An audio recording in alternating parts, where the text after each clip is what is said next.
All right, here we are, another episode of On the DELO. I am your host, DELO. We got the sign up there for those of you that are watching. And today I have a special guest, somebody that has turned into a friend of mine, and now we're going to be doing an event together, which I'm excited about. DellAmico. Yeah, it's so funny. I say it right, and then all of a sudden I'm just like, all conjured up. But anyways, how are you today, Allie? I'm doing fantastic. So, Good. I'm very excited to be here today. How many podcasts have you done? This is my second podcast. Yeah, I saw that you had done one. What was the other one that you did? Grateful Hearts. Grateful Hearts, that's right. What was that about? We talked about yoga in general. So the host of that podcast, Rebecca Rains, she is a student at the studio that I have. Cool. And so, her and I just kind of talked about all the benefits of yoga and things like that. Yeah, a lot of benefits of yoga, which we'll talk a little bit about today, so that'll be fun. So a little bit about you as I'm kind of pulling some stuff up, and things are starting to make a little bit of sense now. You got a mathematical degree? I do, yeah. That's crazy. Who does that? I ask myself that like pretty much every day. So how does your brain work? Is it very just kind of like analytical? Do you always see numbers? Are you kind of like the... Always, yeah. Really? Like since I was a kid too, I would count everything. Like in car rides, I'd be that person that's like counting like every little like pole that you're passing and things like that. So yeah, numbers is all that's that I think all amazing. day long. We need more of you. There's not enough people out there. Numbers are my worst nightmare. That's why calculators were invented. Oh, yeah. So I just, oh my God, I'm so the opposite. I like to talk, and anytime I had to take calculus from like tutors just to get through ASU, and ASU is not even that hard, right? Well, congratulations on that. Thank you. And tell me a little bit about what are the acronyms that you have behind your name? HCS, FPC, CHRS. It sounds very intelligent. It sounds intelligent. So basically, I used to work for ADP payroll companies, Yep. And so those are just some certifications that I took when I was working there. And, Very cool. Getting background in HR, payroll, things like that. Okay. So, yeah. And how long ago did you take up your role over at Some Burrows? I've been with Some Burrows since 2018. Okay. So, yeah. Wow, time flies. It really does. I remember when you first came on, and how did all that come along? Because you went from ADP over to there, right? Yes, I did. Yeah. So actually, I grew up, Tim Vasquez, the owner of Some Burrows, I grew up with his daughter. And so always knew the family. My first job was working at Some Burrows behind the counter. And then I was super unhappy with my job over at ADP, and had kind of reached out to Tim's daughter and was just like, I'm looking for something else, not really sure. And then Tim had reached out to me and he's like, I think I have a spot for you. So, really? Yeah. That's phenomenal. You just never know. If you don't, as I've even alluded to in some of my earlier podcasts, if you don't ask, then you never know what the answer is. Exactly. And if it's no, that's okay. At least you have an answer. Yeah. So you got an answer. You've been there since 2018. So tell me the importance of working in an environment where, and I know this because I'm good friends with all of you guys, and I've seen it, but the importance of culture. It is just hands down the number one thing. I think to make yourself happy at work is the culture. We all come in, we love parts of our jobs, we hate parts of our jobs, right? But when you're kind of stuck in that part of your job that you're like, oh, like this is so mundane, I don't want to do this. Like having that company culture and having people surround you, like that you're surrounded by, that you just enjoy and just love to see, just makes everything so much better. And yeah.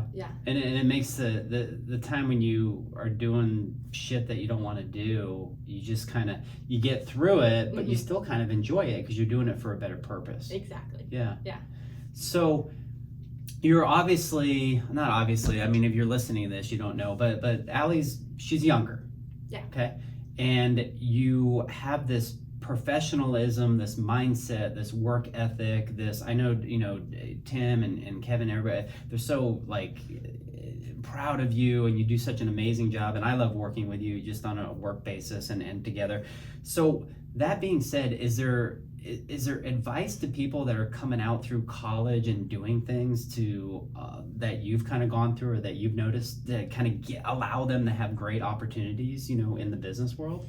I think kind of going back to what you said before, like if you don't ask, you never know. Yeah. So just being able to put yourself out there, take risks, be okay with taking risks, Yeah. because if you don't ever do that, then you're just going to be stuck at Right. this level.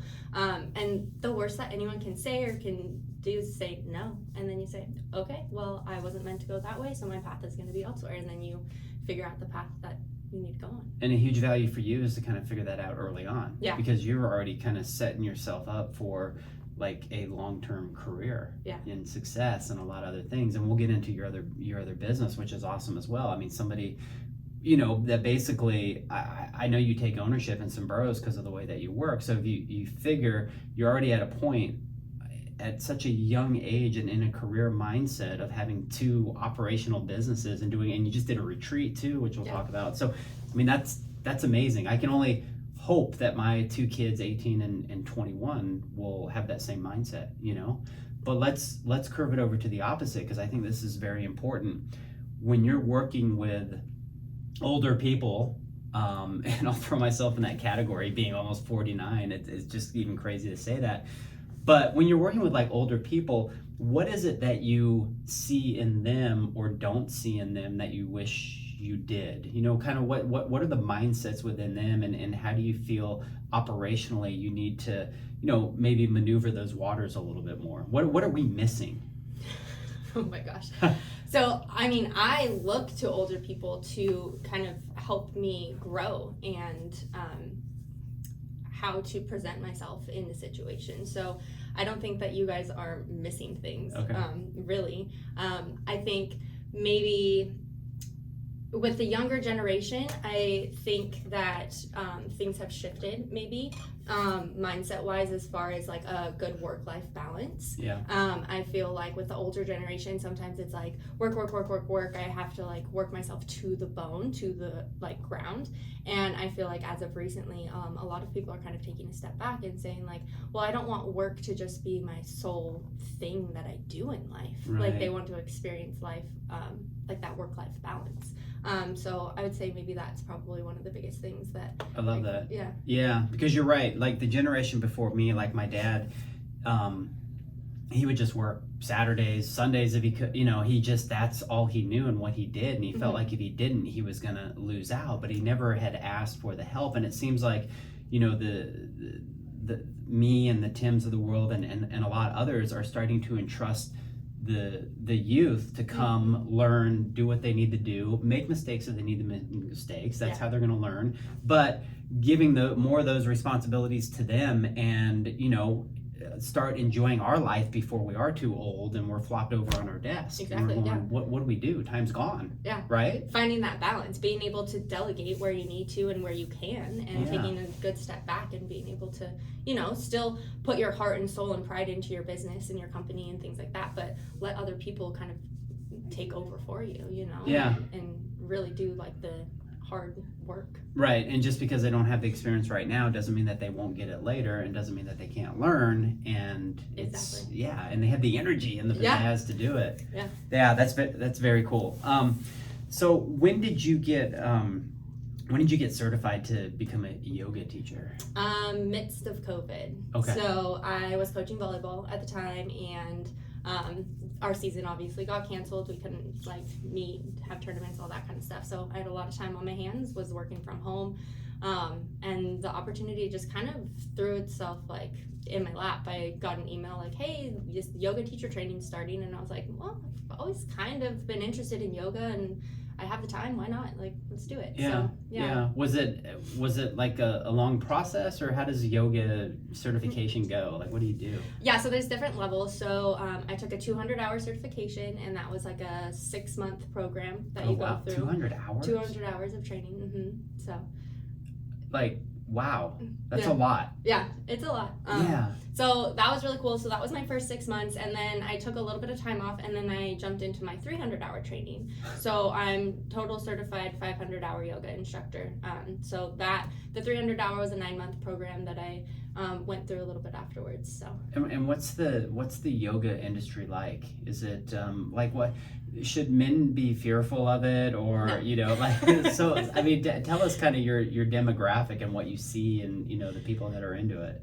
I mean, demographic ranges all over the place, honestly, and nobody should be afraid of yoga. Anybody can practice yoga, and you don't have to be good at it. Right. There's no such thing as being good at yoga. So, I mean, the demographic is probably more primarily females that you're seeing, but I also think that there's like a stigmatism to that. So my goal as a yoga instructor is to make it accessible to everyone, and to have people understand that it's beneficial in any stage of your life, for anything that you're going through. And if anything, the most beneficial in the essence of body movement and stretching and the catchphrase functional movement, all that sort of stuff. And again, going back to old people, now in the generation bliss of pumping iron, and we gotta throw as much weight as possible. And I mean, that's totally cool if that's your thing. It used to be my thing. I mean, I would get on stage in my bikini briefs and be like, hey, look at me. And I had fun doing that. But now as I transgress or whatever into my I make up words. Everybody knows that on podcasts. I like numbers, not words. It's perfect. Okay. But as I move into another season of life, I realize that being able to touch my toes, pick up my dog, or just bear crawl around the yard is more important to me than how much weight I can push. And I think yoga has all of those utilizations. Absolutely. Well, I mean, I was an athlete growing up. I played every sport known to man, and was lifting weights since I was 14 years old, and all that kind of stuff. And after kind of stepping away from like that competitive aspect and lifting heavy every single day, I've never felt stronger than when I just do yoga. Right. Like mind, body, and soul, and it's just that functional fitness, that movement, that it's really incredible. You played volleyball in college, right? Yeah. Yeah. So tell us about that. I mean, that was kind of the beginning of your fitness journey. Or were you doing stuff even at a younger age? Even at a younger age. I mean, in high school, I was running track, playing volleyball. I played softball, soccer growing up. Like, I was very active, very competitive. And then volleyball brought me to college, paid for my degree. It was incredible experience, all that kind of stuff. And then was just always super competitive and, Like to win? Yeah, love to win. Are you competitive in yoga? Do you try to outstretch everybody? So in yoga, whenever I'm like practicing, I have to close my eyes. I can't watch anybody else because I do get that like, oh wow, they can lift their leg that high. I can't do that. Like, so it's kind of an internal struggle. So I definitely try to close my eyes in my yoga practice and really just like kind of get into myself. That's a good quality though. Yeah. I mean, I think always trying to push ourselves, and we don't.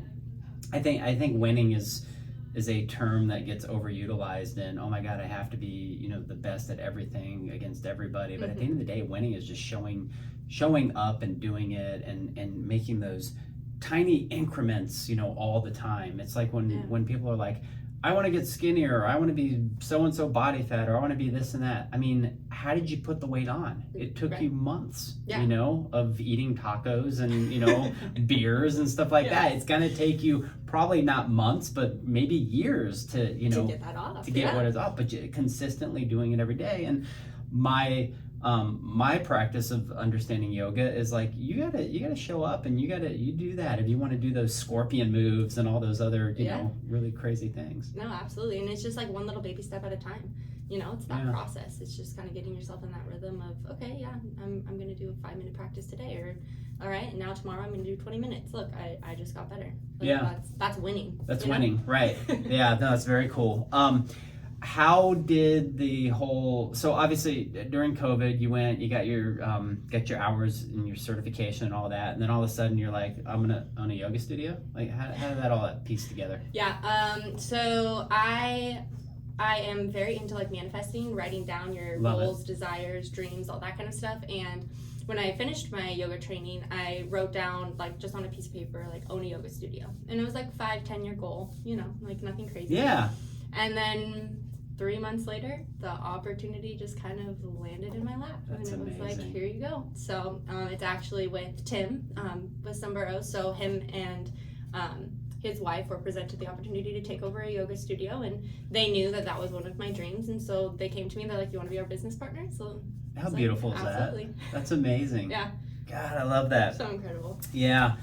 How do you have the time to do all this stuff? Are you just mathematically, do you just compartmentalize your days and say, okay, these are my hours to do that? Pretty much. You should look at my calendar, color coded, color Really? coordinated. Oh Oh, my yeah, God. I know exactly what I'm doing when I'm doing it. So a little bit of over planning, which the yoga side of me likes to go with the flow and things like that. But when you are running a business and working in HR and accounting, you kind of have to have things have all like that. Yeah. But it works. It works. It flows. And the yoga studio is like my passion, and like bringing wellness to people is one of my passions. So when I'm busy with that, it doesn't feel like a job. Yeah. You know, like it brings me so much joy, and so I enjoy being busy, I guess. Does time fly by for you? Yes. Like every day is just kind of a snapshot? Yeah. That's how I feel too. Yeah.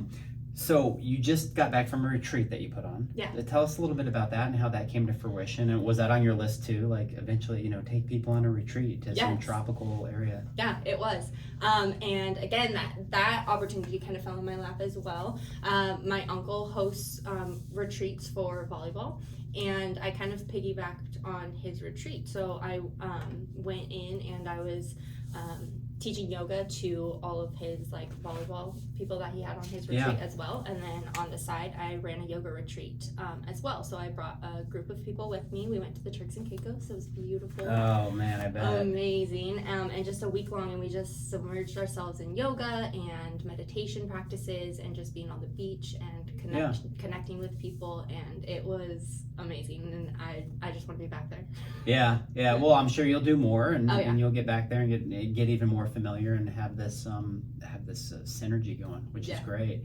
I have a friend, Kaya, and she's always doing retreats out in Tulum, and you can see her on social media, and I'll probably even have her on the podcast, just kind of talk about the different cultures and what goes on, and people being able to kind of engulf themselves in something different, to escape. And I'm sure that's what you did. Absolutely. Yeah, it was amazing.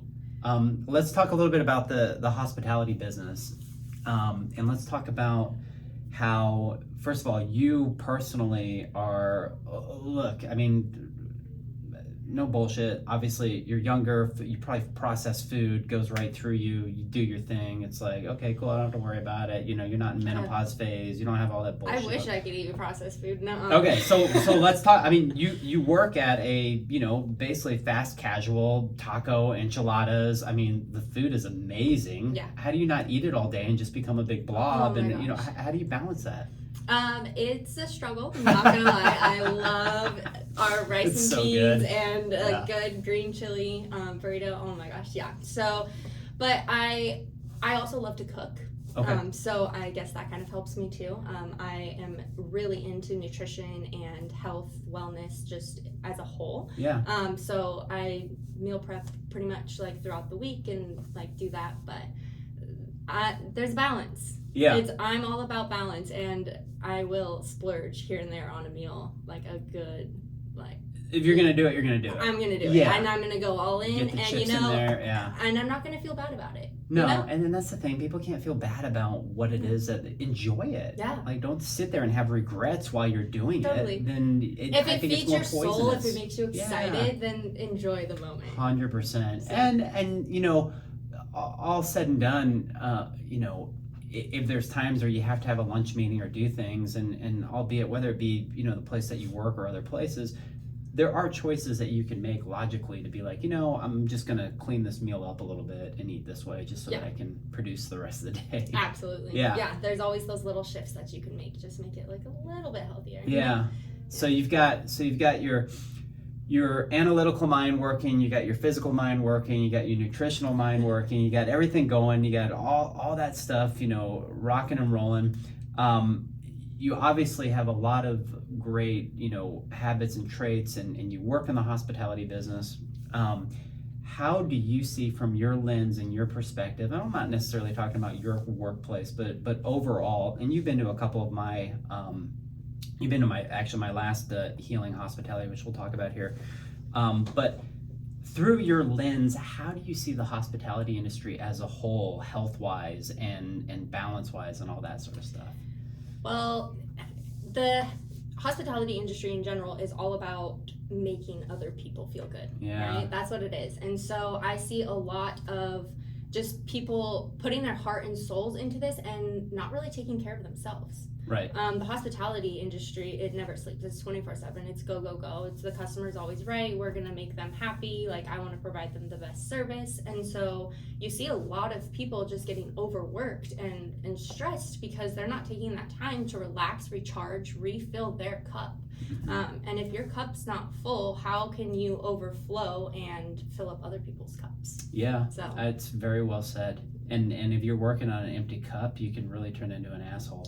yeah. Yeah. Like, easily. Yeah, and it bleeds over, and then all of a sudden it's like, wait a minute, why are we doing this? Yeah, exactly. Yeah, life is way too short to have even a half empty cup, at that point. And so what had aligned me with you is when we had started talking about this, and you had actually come to one of my other more formal roundtable seminars at the Restaurant Association, and you had reached out to me and you're like, this is really cool, I want to be involved, and I was really appreciative of that. And so now this will be my third Healing Hospitality event, which is going to be put on at your studio. Yeah. What's the name of your studio? Sole. Yeah. Okay.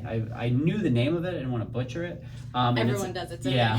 Sole. And you're wearing the shirt right now. Yes, I am. Beautiful. And it's out in Gilbert. And so talk a little bit about, because again, I think when people hear yoga, they just, think about people in pretzels and stretching and or sweating to death. And I used to do hot yoga. That was the worst. Oh my gosh. I do hot yoga, and like for 3 days afterwards, I'm out of commission. Yeah. Like, it's just crazy. It's and then you jumped in the ice bath like a champion. So, you got this and that. But talk about what we're going to be doing at our event at the end of February, what Yoga Nidra is, just kind of your soulful explanation of it. Yeah. So I don't want to give all of the fun details Cool. away. We want people to sign up. You got to keep reel them in. Right. We'll give them the mushrooms when they get there, right? Exactly. So Yoga Nidra, it's a sleep meditation is kind of the best, easiest way to put it for everyone to understand. It really fosters just like rejuvenation of body, mind, spirit, everything.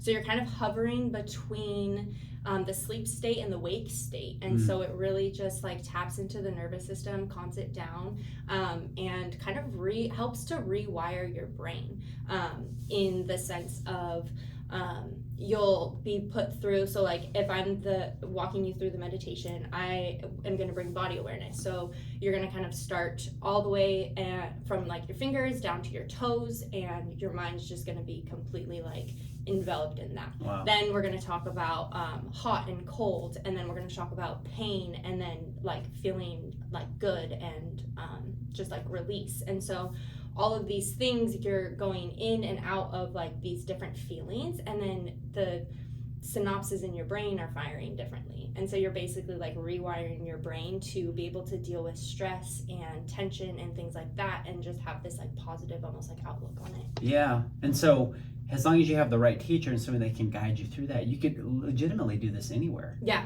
you absolutely can. Yeah.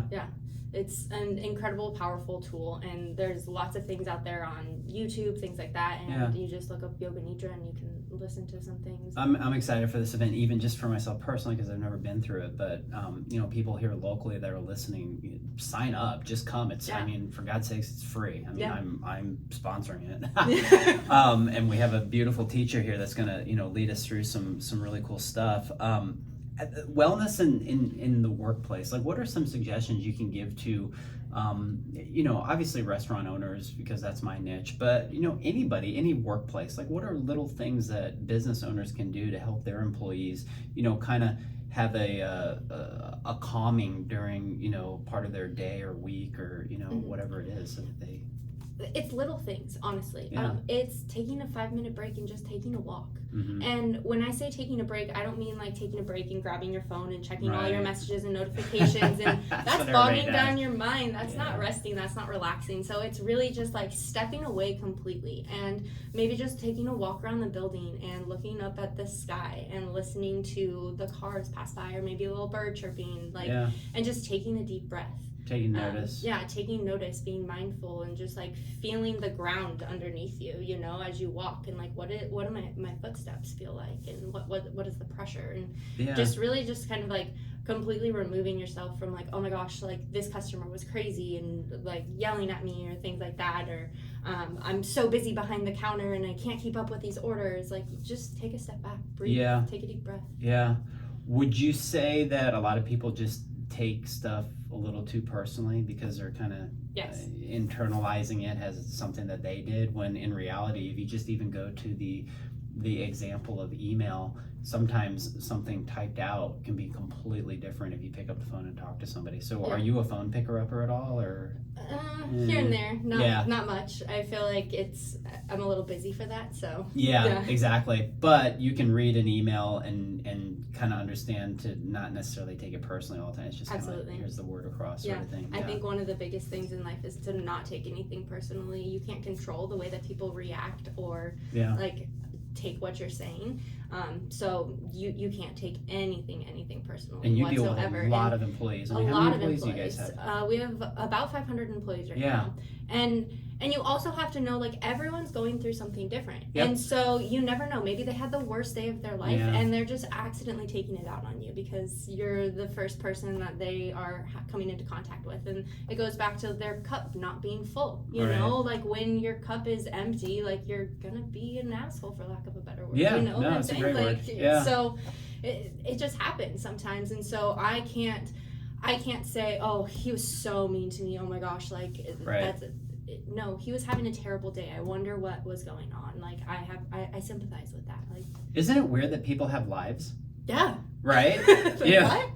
They have kids. Yeah, they have, they have pets that, pass away. They have parents that, it's just, and we just don't know. It's even like driving down the street. And I think things like yoga nidra and just meditation, and I do brain tap and Wim Hof and all these extra additive things.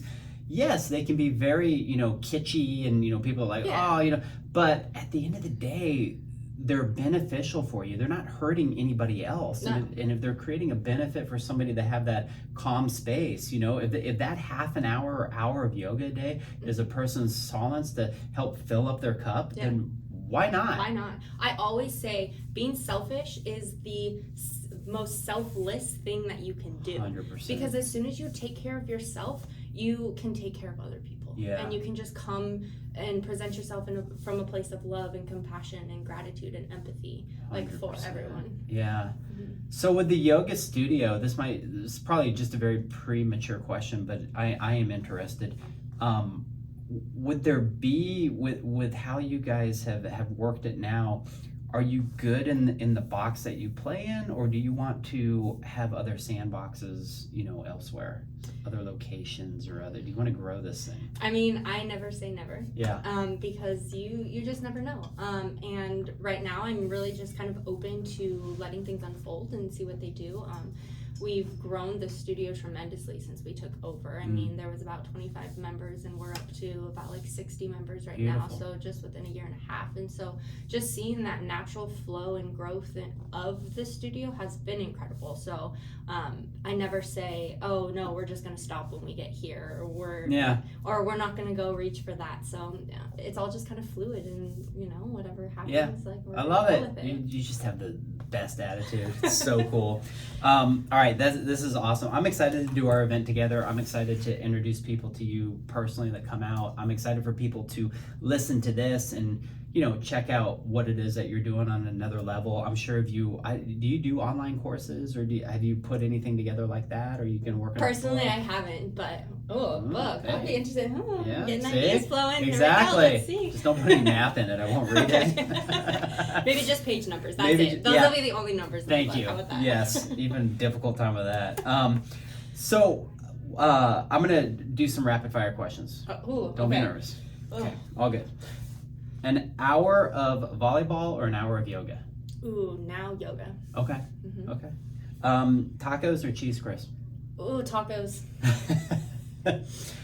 Netflix or meditation? Meditation. Man, you do not hesitate on these answers. Podcast or music? Music. Okay. What's your favorite band? Oh, you can't. Okay, favorites. Okay. I can't pick favorites. Okay. I got a question. Okay. Okay. Metallica or Madonna? Oh, Madonna. I hesitated on that one. Yeah, you did, but it was a good question. It was a good one. Do you believe in ghosts or the Loch Ness Monster? Ghosts. Have you ever had a ghost experience? Yeah. Cool. We'll have to get into It was that. really cool. Yeah, love it. Would you rather be doing payroll or staff meetings? Payroll. Payroll. Can you just hide behind your Yeah, computer? I hide behind my computer. I'm on my Excel sheets. That's awesome. A walk on the beach or a hike up in beautiful mountains somewhere? Beach. Okay. Water. Yeah. I love water. You do? Okay. You're not an Aquarius, are you? No, Scorpio. Scorpio. Gotcha. And then last but not least, tequila or white wine? Tequila. Yeah, figured. Tequila. You, all day. The worm or no? You never had the worm? Nope, never had the worm.